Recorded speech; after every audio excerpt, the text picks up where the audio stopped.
Welcome, everybody, to the Sober Life Podcast. I'm your host, Scott Jones. I want to thank everyone for joining us here on this Friday. Or if you're watching this on a replay, then just thanks for taking a few moments listening in as we talk about all things to do with recovery and things to do with recovery businesses and things like that. I want to remind you, please like us, share us, and certainly subscribe. That way you'll know when we have other shows coming up and other things going on. I hope everybody is staying safe. All of my friends in South Florida, I want to remind everybody, this heat is nothing to mess with. Please be careful while you're out there, especially if you're newly sober. There's a lot of things going on with your body, and being in that kind of excessive heat for any period of time is not a good idea. So please take care of yourself, stay hydrated. Water is the key, and be safe. With that being said, we have a great guest today. This is a gentleman that I met a few years ago, did some trainings. He was there, and we've been connected through some businesses, and he's on the board, a board of directors with my business partner, Karen. And so it's about time we got this guy on. His name is Patrick Slattery, and he's joining us from his home in Tampa. Hey, Patrick, how are you, brother? I'm well, Scott. Thanks for having me. Yeah. Am I wrong to say Tampa, or do I have to say Tampa Bay? Is it? Well, I actually live in St. Petersburg, which is right outside. So I'm totally wrong anyway. It doesn't even matter. I just screwed it all up. It doesn't matter. It's okay. I lived in Tampa for many years and moved out here a couple of years ago. And it's been great. But they're like 2 miles apart. They really are. It takes me 10 minutes to get to Tampa. You cross one bridge, you're in St. Petersburg. You cross another bridge, you're in Tampa. I mean, that's just how it works. Yeah. All right. So it's really close. You're on the Gulf Coast, and I hope you're staying safe in the heat and your family's safe and everything. And it's been a tough one, hasn't it? It's gross out right now. It's gross. Just walking outside, it just feels like it's swimming when I'm walking around. It's too humid. And yeah. I think I got in my car yesterday. It's at 107 degrees. And, Yeah. I mean, if you're looking at the thing and you say 92, take a look at the feels like temperature, because that's where the humidity and everything else adds up, and it's been in the triple digits. It's been as high as 112, I think, here. So that's important. Karen Hurley's with us. She's saying welcome. So thanks for joining us, Karen. Now, Patrick, let's talk. We met, I think 2 years ago. You took a training, and you work in the business. But before we get into what you do, let's talk about where you came from. Are you from this area originally? I grew up in Sarasota, so not too far from here, about an hour south in the Gulf Coast. And my recovery journey started in Tampa a decade ago, and haven't decided to leave. Now, you seem like a put together guy. You seem like you got, it looks like just kind of the background looks like you're coming to us from the Oval Office at the White House. I mean, that's fantastic. So you've made it. Your recovery journey, what are we recovering from, and what exactly was your journey, your destructive journey about? Well, yeah, I mean, my drugs of choice were anything and everything from pot, alcohol, cocaine, and opiates. Were the real downfall. I started experimenting with drugs and alcohol at a young age, around 13. I liked it. It gave me confidence, and I thought I figured things out from the beginning. Going into high school, I'm like, guys, this is what we need to do. We need to party, hang out with girls, and that turned into me smoking pot every day and drinking on the weekends. Junior, senior year, I started experimenting with pharmaceuticals like Xanax and painkillers, and it forfeited me the opportunity to go to Florida State, where I wanted to go. And I grew up playing competitive golf. That was my sport. And, I superseded any goals in a golf career. Right. All my friends went off to universities, and I went to community college, and I started this pity party. Love sitting in my own shit, and I think it started adding fuel to my fire. Now you're giving us a story. I've got to assume that, I mean, were you coming from a house that was full of drugs and alcohol? Were you coming from a problem life? What were you coming from? No, both my parents never touched drugs, never even smoked cigarettes. I was the youngest of 5 boys. Normal household, the shenanigans that happen. Um, Me and my brothers all suffered from addiction in one way or another, and most of us are in recovery today. Oh, wow. Funny to skip a generation there. Yeah, it was things. I had a genetic disposition, and I crossed that threshold at a young age, And, and it was and so crazy. this wasn't based on a serious incident or traumas or anything. This was really more about I was experimenting and my body chemistry just agreed with it so well. Because I think a lot of people get confused because there's a lot of misinformation out there about addiction and alcoholism and things like that. And although there is usually trauma related, it's not always the case. Sometimes you just have that that silly straw chromosome, if you will, that just loves the drugs and alcohol.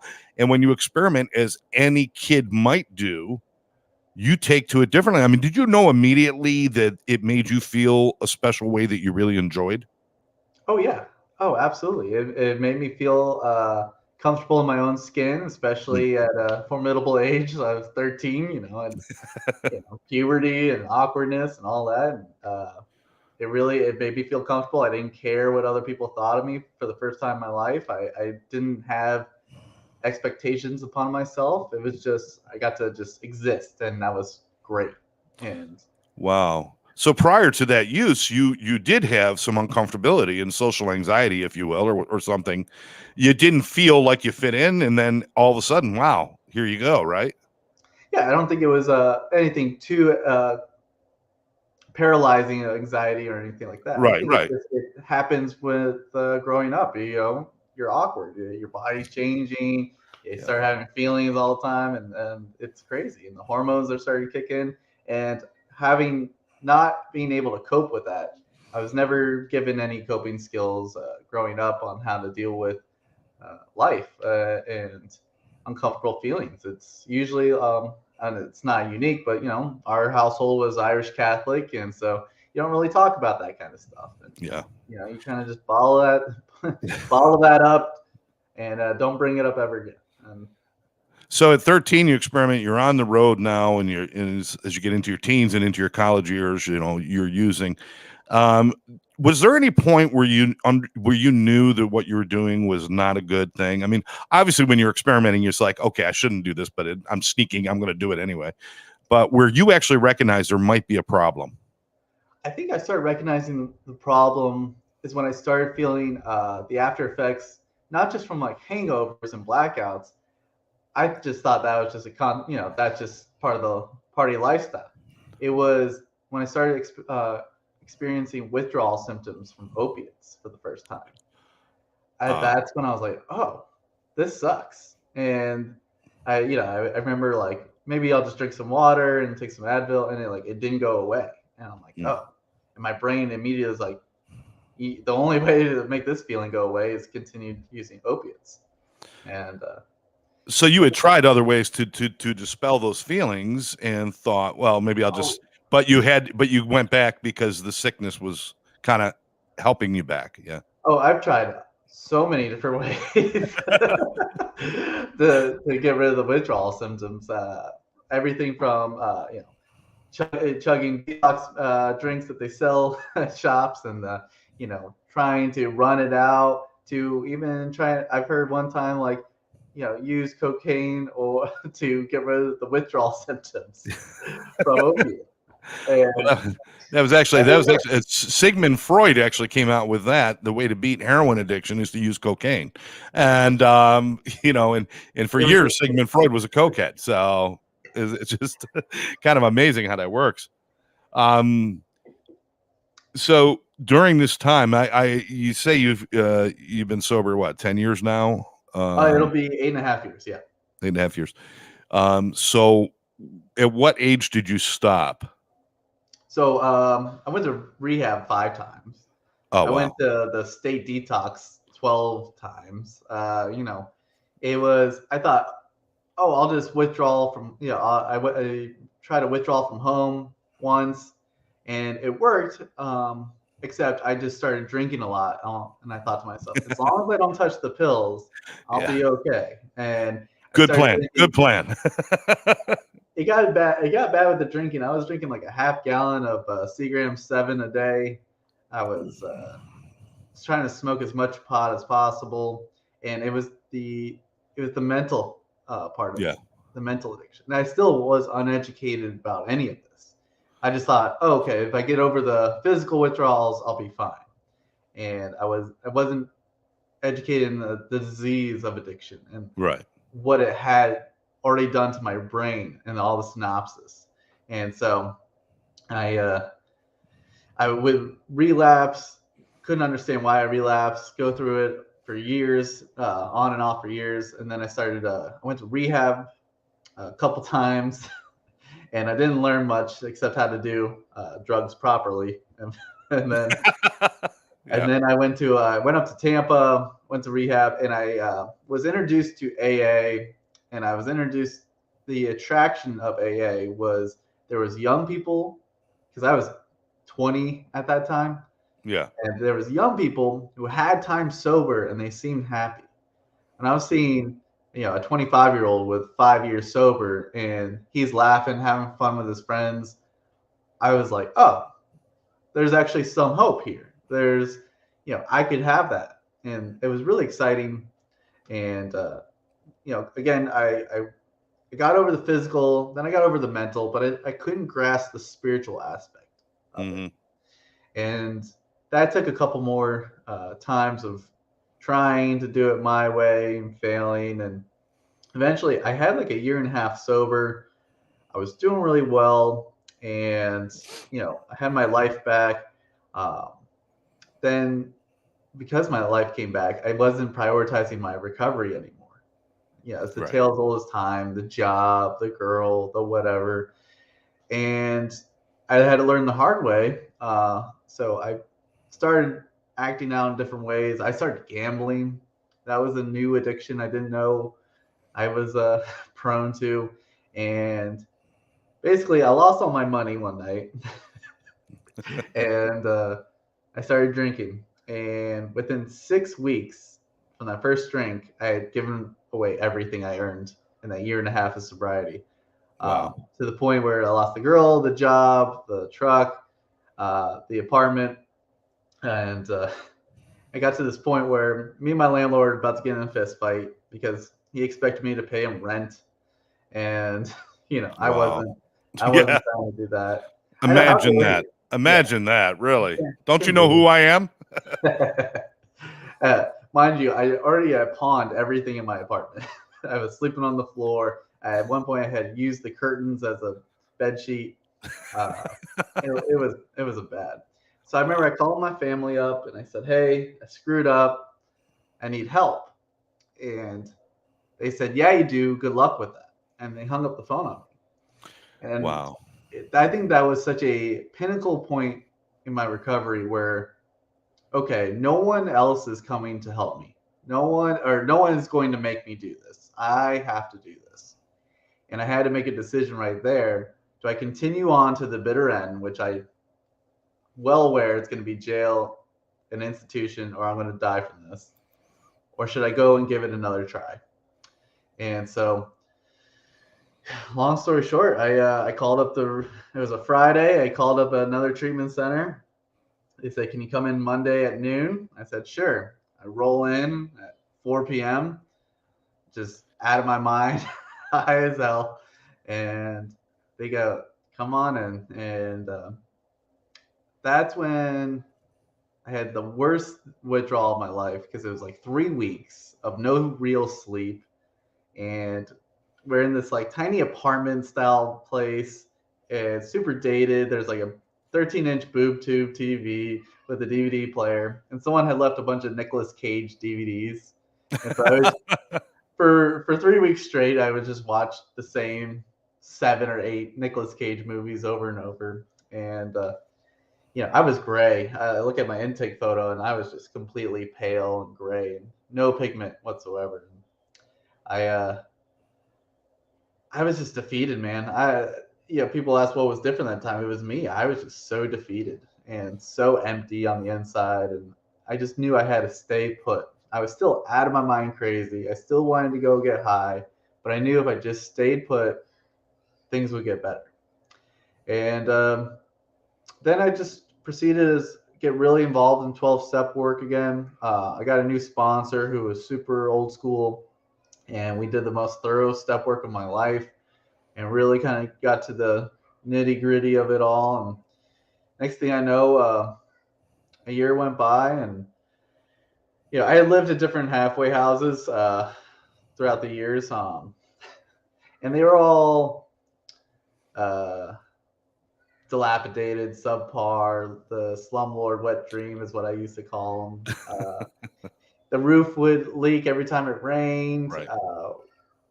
It was really poor living conditions, but I had a solid group of guys there, and I saw the value in that group of gentlemen. Like, I saw that we had a core group of guys that were serious about their recovery, that were holding each other accountable, going to meetings, and I had found my tribe, and Wow. I saw the value of that. However, the living conditions didn't get any better, and I think we almost we bonded over the commiserating over our living conditions, and we joke around, call it a trauma bond, but it's just so Right. it was just so rough. But it got to a point, there was a fire in one of my bathroom vent, and we started freaking out. We go and get the fire extinguisher, nothing comes out. It's 5 years expired. So now we're getting pots and pans of water, and we're throwing it on electrical fire because we're freaking out. So we took care of the fire, and the owners came by, and they're like, "Hey, thanks for not calling the fire department because they would have shut us down." And then it was one of those, and then they asked if I could clean it up. Wow. And so it was one of those points where I was like, man, it's been funny up to this point, but actually my safety's really at risk here. I need to go somewhere else. So I started shopping around, and all the other halfway houses at the time were the same. It was par for the course. No one was trying to do better. Why would they? Right. So fast forward about a year later, I'm complaining to my sponsor about my dead end job that I didn't like, and he's telling me, he was like, well, you had mentioned prior that you always wanted to start your own halfway house. Why don't you do that? And he encouraged me, and I made a plan, and I had some real estate background with my brother, and so we invested in a property in St. Pete. It was like Section 8 housing. It needed a lot of work, and I started doing the remodeling myself, one unit at a time. I had the tile chipper out there, and I had done handyman work prior to that, but nothing like this, and a lot of self-teaching along the way. And I wanted to make it a place that was respectful, that you were proud to call your home, that you could come back from a long day and you didn't feel gross. The place I lived at, you had to wear shoes in the house at all times, and Really? oh yeah. Wow. I'm going to stop you for a second because I love where this story's going. So how old are you at this point when you're about a year sober, you're starting to do this stuff? I was 24. 24. Okay. So, we got the last 11 years of from 13 to 20 or to 23. So 10 years of going in and out, losing trust of your family and support. You come out of this this sober living, and I use the word I don't even want to use the word sober living for a lot of these places. I think it's more of a flop house. These flop houses, you come out of this flop house and you're like, I want to make a difference. Now there's a lot of people that go to these flop houses and they say, I want to do one of these, I want to make some money, and I want to do all of this. We see it all the time, don't we, Patrick? All the time. What made your decision different than these other guys who are like, oh, I can make so much money and I can do this and I can do that? What was it that drove you, that made your journey different? Because your journey wasn't about just opening a place and throwing people in it. You wanted to change the way it was done. Why were you so passionate about that? It made sense to me. I saw that group of guys, that value and that community that I had. I valued it so much. And there was this squandered opportunity to have a respectful place that people would love to live at, and they just didn't want to do it. And I'm thinking to myself at the time, I'm like, it doesn't cost that much more to make things livable. Right. We lived another example. It was a well water. We were on a well, and wells in Florida, in my area, are on a sulfur mine. So you have to have a water softener and all that. Yeah. They did not use theirs. Theirs was broken for 10 years. They never fixed it. So we brushed our teeth with sulfur water, took showers, washed our clothes, and I'm gonna. You guys all walked around smelling like a burnt match. I mean, come on. And I'm gonna tell you. I want to tell you my story, and I'll start because it's the fun part. So I did the St. Pete location, and I was motivated. I'm like, let's make it respectful. So I had the environment was a big part of it, and then we started with 1 page of rules. Now I think we're up to 8 pages of rules. And, okay. There's a story and a person and a name type rule, because we're addicts and alcoholics. We'll find our way around it. And so we developed this program where I didn't want this to just be a place where you slept. I wanted you to get involved in the community. If you needed help, we could get you the resources necessary for you to succeed. Outside of not just recovery related, but the basics, ID, social security card, a bus pass, and then it's developed to the point where we help guys get into college for free.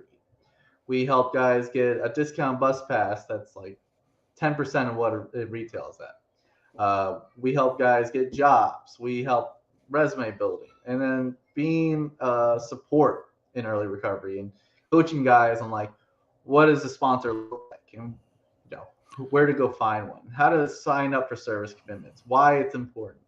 None of that stuff happened when I was in halfway houses. It was just a drug test, and if you're not using, then I didn't take a spot on the floor. I got drug tested once in 9 months. Once in 9 months? Yeah. When I got out of treatment and I went to the halfway house, I showed up. No one was home. The front door was ajar.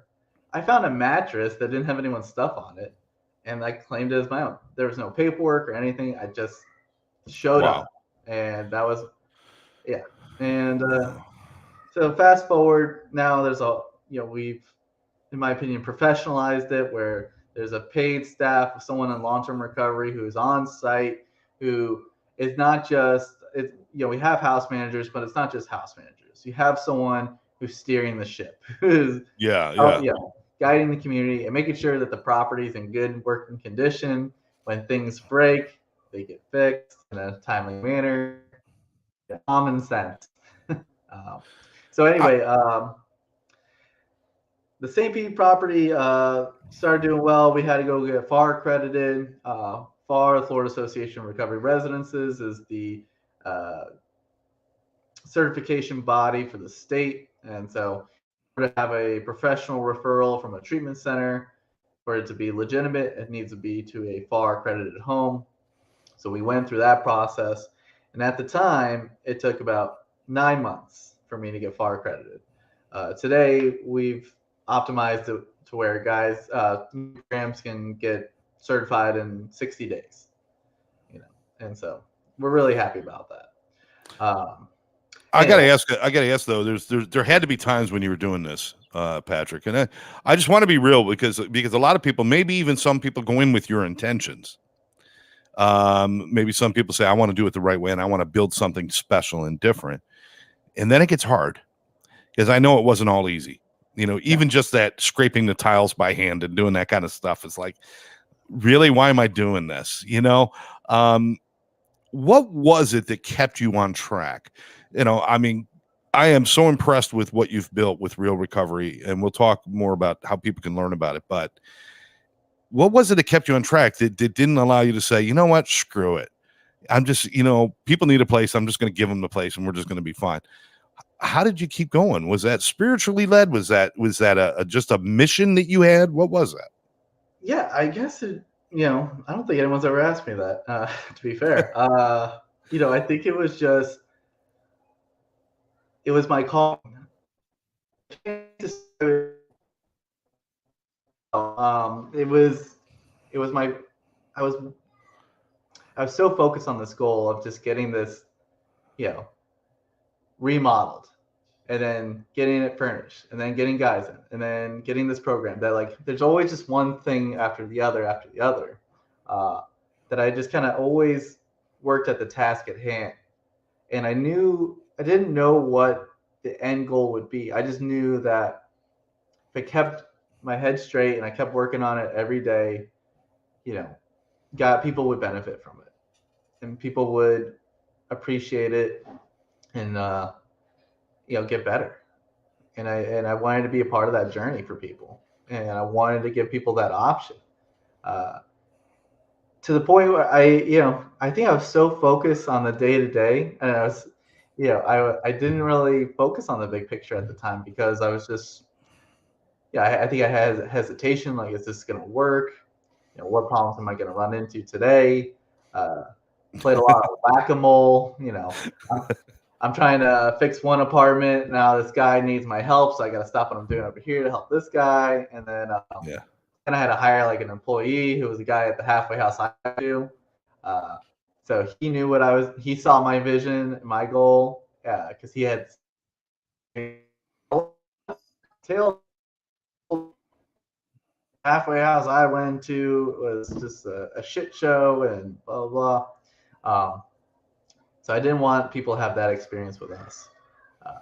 I didn't I didn't have a vision of it growing to the the magnitude that it is today. It was just, I wanted to start helping guys immediately, and I saw that I had the vision and the idea, and I just kept kind of sticking to that in the plan. And I guess it was just my calling. It was just something in me that's like, this is what I need to do. Was there a point? I mean, because we talked about that point, when you recognized your disease was taking you in a bad direction. You talked about that point when you recognized, like, I've got to find a way through recovery and dedicate myself to this. I'm all I got left. Was there a point during this or towards the end of the first renovation where you took a step back and said, this is it? This is what I'm supposed to be. Did you have one of those great moments like that? I've had those moments multiple times over, actually. Yeah. That's fantastic. That's fantastic. Yeah. My most recent one, actually, I've had a more recent one. I always think about, we do an alumni barbecue every year over at Fort DeSoto Park. And we had close to 600 people last October. And just sitting there and sitting back, and you just see that many people, and like being able to touch that many lives. And that's not even all of them. When you think about their family and friends and spouses and their children, like, being able to be a part of someone's journey where they get to get their lives back together, like, that's a great feeling. Wow. And it's a very humbling feeling too. It's just, it superseded all expectations that I had. I just wanted to make a nice place, where people were held accountable, and it grew into this community and this vast amount of people. We, in 7 years, we've had over 3,000 guys come through our program, and being able to touch all those guys in one way or another is just. Now you've got multiple locations. Yes. So what was that immediately as you finished the first one, you were like, we're going to need more?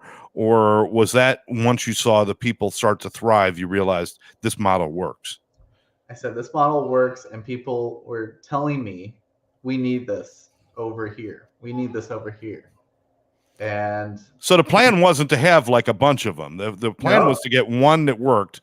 And that's what you didn't think beyond that at first, right? Never thought about. I didn't even know the first one was going to work. To be honest with you, if I could tell you, I questioned it most days. I'm like, I don't know if this is going to work. And right. Is it going to pay the bills? Is it even, are we helping guys in the right way? Are we doing what's best for the client and the residents and the community? We weren't sure. Yeah, I wasn't sure in the beginning. I had that self doubt. Again, who am I to have done to be doing this? Right, right. And I remember before I even broke ground, I was at a dinner party or something with people in recovery, and this older woman who I always looked at as like a mother figure in AA, and I told her what I was planning on doing. And I was like, clearly I was excited and stuff, and then she goes, "Oh, you shouldn't do that." And I was like, "What do you mean?" She goes, "You should just do regular apartments. You have no business doing that." And I remember I was like devastated, right? And Right. Yeah. like the and I remember getting in the car after. I'm like, man, no, fuck that. I'm gonna do this, and I want to help people, and this is how I'm gonna help them. And thank God I didn't take her advice. I am so glad you didn't. And I think obviously from your own experience, you could look at it and say, I understand what she was thinking, because everybody that came out and wanted to open these places, they're opening these flop houses, and they're like, they didn't have any business doing what they did. You did, and it wasn't because of anything other than you were driven to do it a certain way, and it was going to be different. You didn't even know if it was going to work, but you knew it was going to be different, and different is always worth a try, right? Exactly. And I've had people over the years say like, "Hey, I want to help. I want to open up a program. Can you help me?" And my first thing is I say to them is like, "If you want to do it right, this is not the get rich quick business. Okay?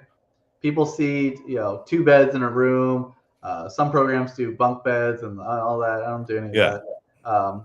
But they see like, oh, you're charging a couple $100 per guy, and there's a couple guys in a room, and they're like doing quick math in their head, like, yeah, this sounds Yeah. like a great business model. I'm like, if that's your mindset, we don't go any further. I took my daughter. I'm going to tell you a story. I took my daughter to a place, and it was an LGBTQ place, and they weren't FAR accredited, and they blamed the fact that because they're LGBTQ, FAR wouldn't accredit them. And I was like, yeah, that's not a true story. We already know that it's not a true story. And the pictures were beautiful. The pictures were beautiful. I'm sure you've seen this, Patrick. It's like you're going there and you're like, wow, I'm going to live the life of Riley. This is awesome. Great. I got a roommate, but we got a big room. We got all this great stuff.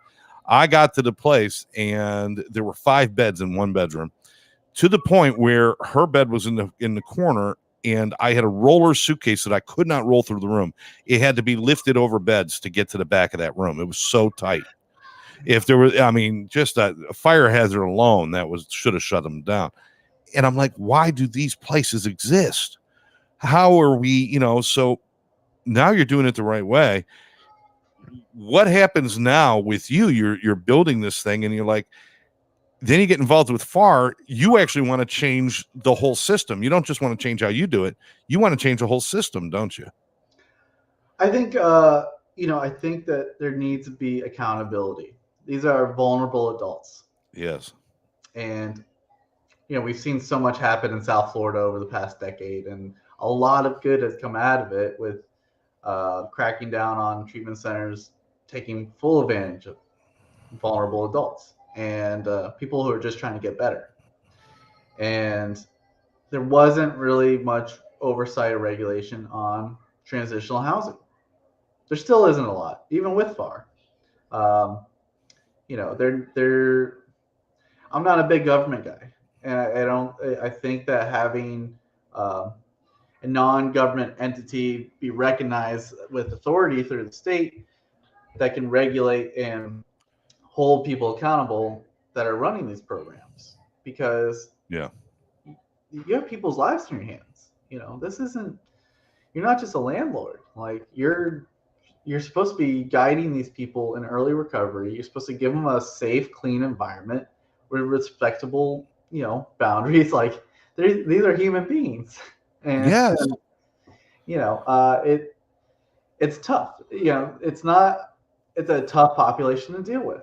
They'll break your heart every day, and you got to have understanding of good boundaries, and you got to have a little bit of a backbone, but you also have to be empathetic. And it's a very tight line, especially when you deal with it every day. You know. Uh, it takes a little bit of an insanity to properly run a sober house. But there needs to be regulations, and we still get calls. We still get calls and emails about complaining about unregulated homes in the areas, and we don't have enough authority to do anything about it. Right, right. Now, with FAR, again, for Florida Addiction Recovery Residences, you're on the board. My business partner Karen's also on the board, and we got a lot of great people on that board. There's a lot of great people. And there's great people that work there, by the way. Let's not ignore them either. I mean, that they work hard and they do a tough job sometimes. You're right. You don't have the authority to go in, but their practice is limited because they're not FAR accredited, or at least it's supposed to be limited. They're not supposed to be getting referrals from treatment centers and having people connected that way. Are you seeing that like really start to change, or is there still too much of that backdoor stuff going on? There's still some of that backdoor stuff going on. There's always a loophole, and if I have a 8-10 person bed house, I don't need treatment center for referrals. I see them go down to the recovery clubhouses and they just talk to people in the parking lot, or they'll put a flyer on a bulletin board. Yeah, word of mouth. Where's the incentive for them? I agree. I'm gonna make a couple comments real quick. Sandy's with us, and thanks for joining us.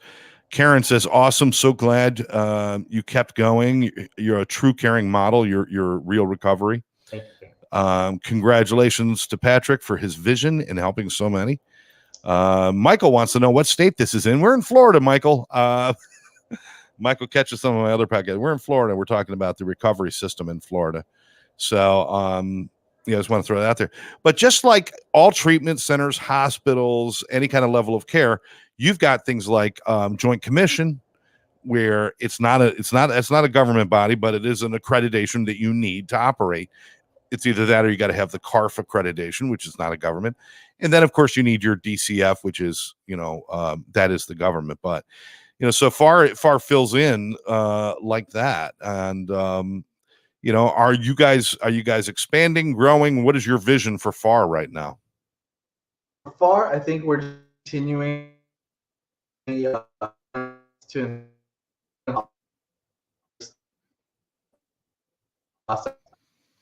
there's a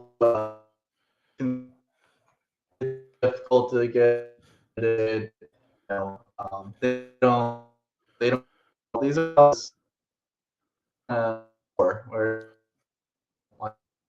we've worked very hard to make sure that we get back to people, we communicate well, guide people into getting a FAR accreditation, and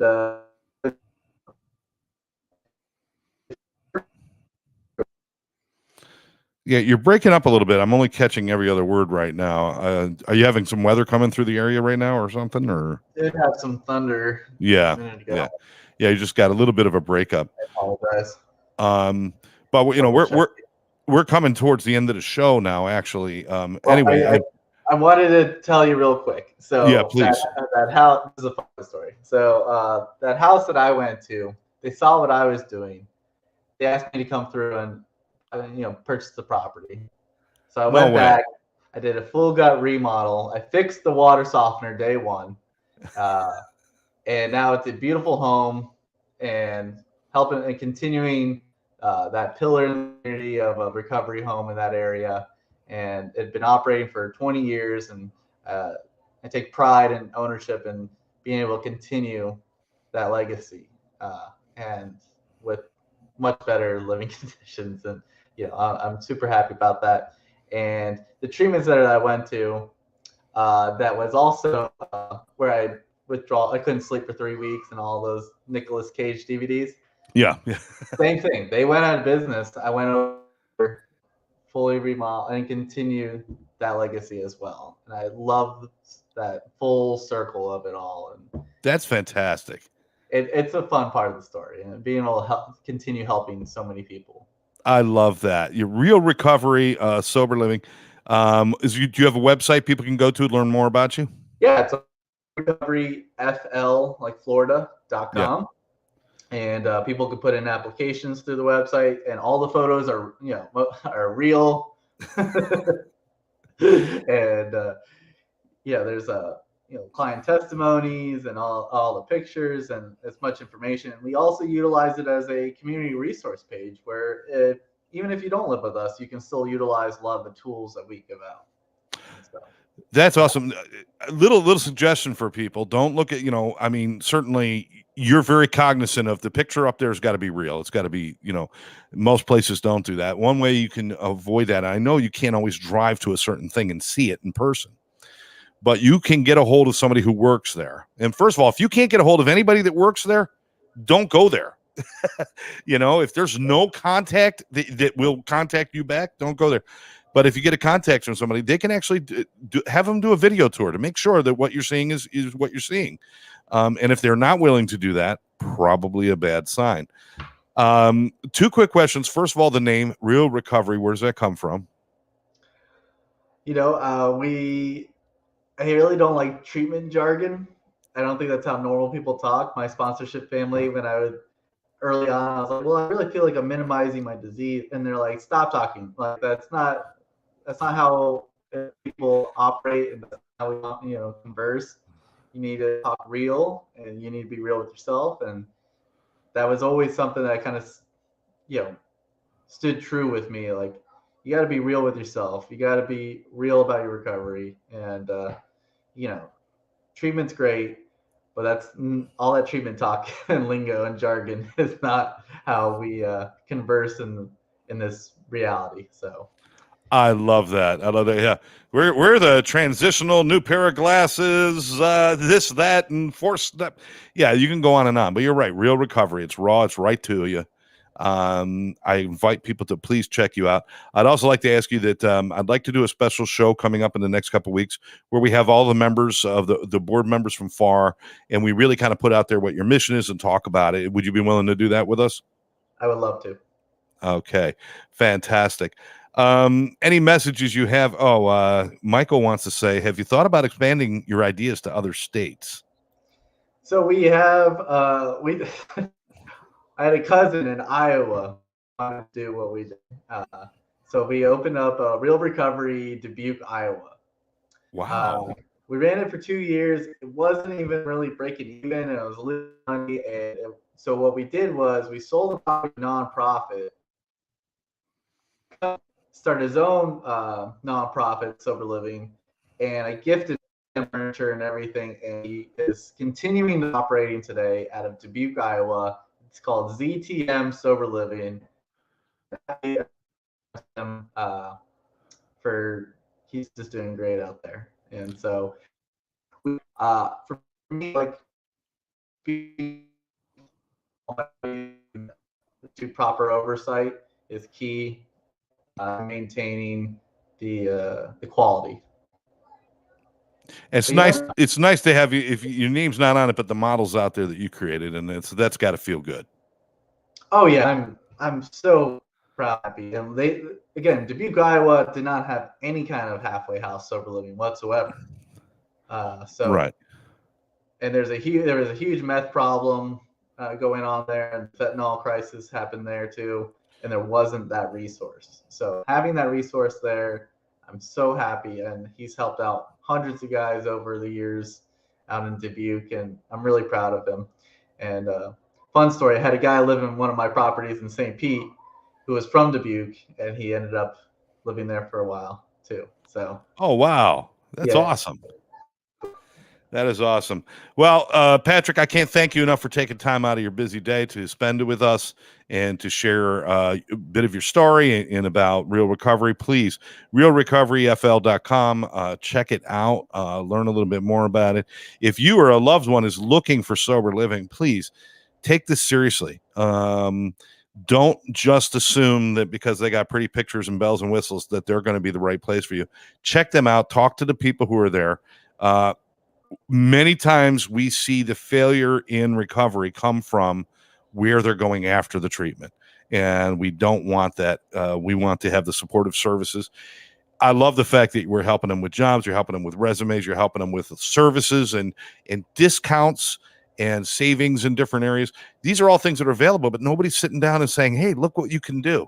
And thank God you're out there doing it. You're doing great work, and we appreciate you, Patrick. Thank you, Scott, for having me on today. Had a great time. Thank you. It was absolutely my pleasure. And again, we'll see you real soon. For everyone out there, I want to thank you for taking a few minutes and spending time with us here at Sober Life Podcast. We will catch you next time. Take care now.